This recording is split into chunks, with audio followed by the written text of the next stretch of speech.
One of the most abused visa systems in our current immigration system has been the H-1B non-immigrant visa program.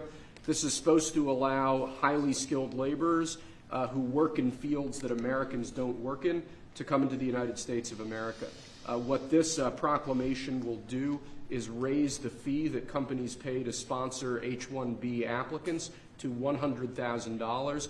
This will ensure that the people they're bringing in are actually very highly skilled and that they're not replaceable by American workers. So it'll protect American workers, but ensure that companies have a pathway to hire truly extraordinary people and bring them to the United States to work. We need workers.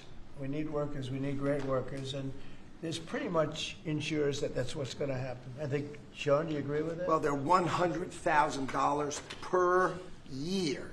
So the whole idea is no more will these big tech companies or other big companies train foreign workers.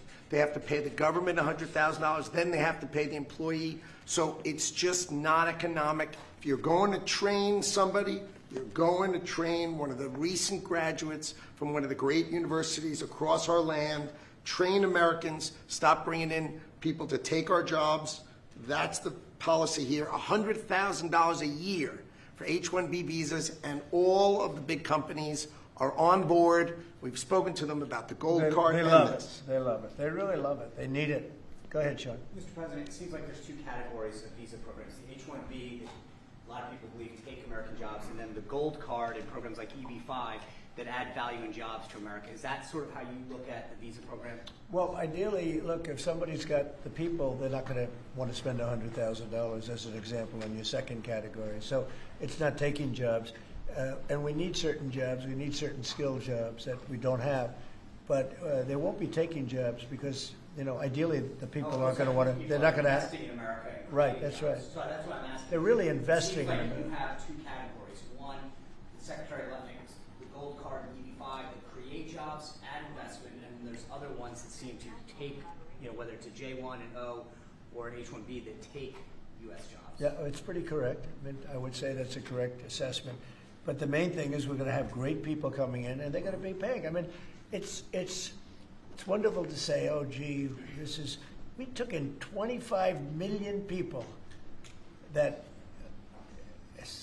look, many criminals, jails were open from Venezuela, from many other countries, and they were let out of jail and poured into our country, our poor country, how it suffered with this stupid president that we had and the stupid people that surrounded him right around this desk, these liberal, crazy people that have destroyed, they could have destroyed. If we didn't win this election, our country would have been dead.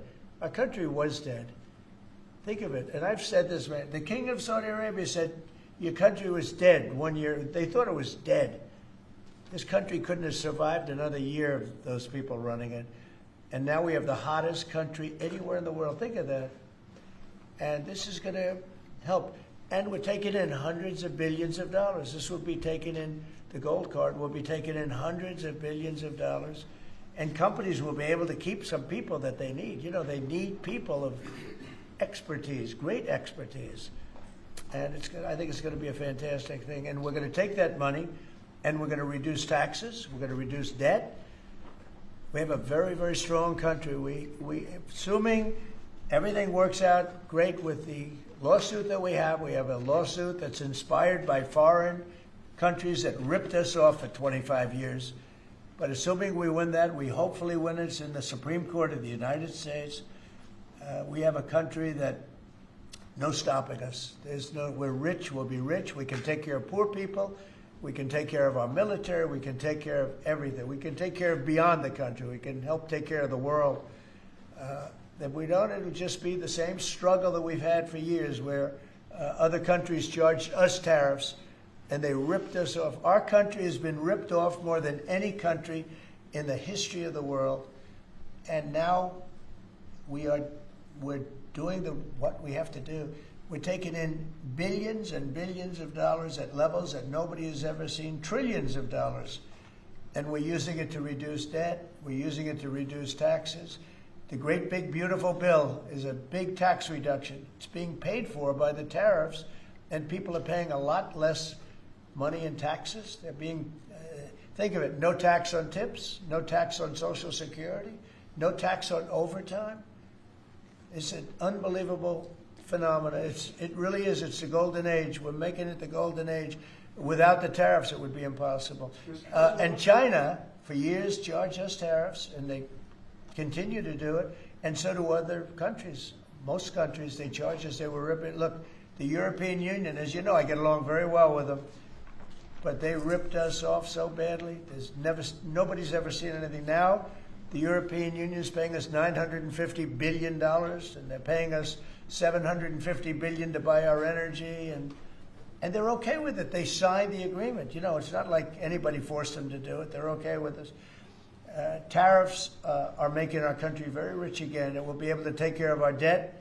We'll be able to take care of our taxes, lower taxes. We'll be able to take care of Medicare, Medicaid, Social Security. We're going to be a rich country again. Without tariffs, we'd be in very big trouble. H-1B visas are sometimes used by people. Excuse me. H-1Bs are sometimes used by people already in the country legally. On other visas or student visas, does this apply to them or to renewals, or does it only apply to people applying for the first time from abroad? Renewals, first times, the company needs to decide, do they want, is that person valuable enough to have $100,000 a year payment to the government, or they should head home and they should go hire an American. The whole idea, it's annual, and it's for total, it can be a total of 6 years. So $100,000 a year, so either the person is very valuable to the company and America, or they're going to depart and the company's going to hire an American, and that's the point of immigration. Hire Americans and make sure the people coming in are the top people. Stop the nonsense of letting people just come into this country on these visas that were given away for free. President is crystal clear. Valuable people only for America. Stop the nonsense. And remember, the country, That's just a fee, right? yeah, Fee to America. the country would rather not have to pay $100,000, but and they'd rather. How do you do that? You hire Americans. So there's an incentive to hire American, but there may be instances where it's better off doing through expertise or whatever it may be. But they're both unbelievable, whether it's a gold card or anything else that we talked about today. And that includes talking about freedom of speech, because our country has been decimated by bad people, very bad people, people that love crime. They love crime. Explain it to me. They don't want to have our military go in and save lives. But when you go and ask the people, do you mind having the National Guard come in if it meant safety? They look at the questioner like, what's wrong? What kind of a stupid question is that? Of course they do. We're going to have a safe country again.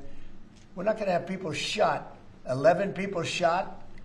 Think of it. In Chicago, over a period of 6 or 7 weeks, 55 people were murdered. And then you have a governor saying how wonderful it is. It's not wonderful. It's a very unsafe. There's not a place in the world. You go outside, you go to Afghanistan, you go to different places all over the world that you hear about. It's 20% of what's happening in places like Chicago.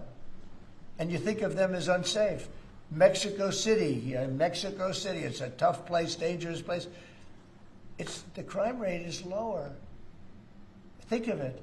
What's happening to our country? We're not going to let it happen. And I think I got elected largely for that reason. So we're going to have a safe country again. We're going to have a great country again.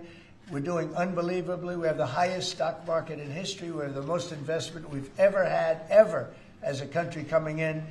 And we're very simple. You know, they said, how'd you get elected? I got elected because I'm going to make America great again. That's what we're doing. We're making America great again. Thank you very much, everybody. If you like the video, do like, comment, share and subscribe.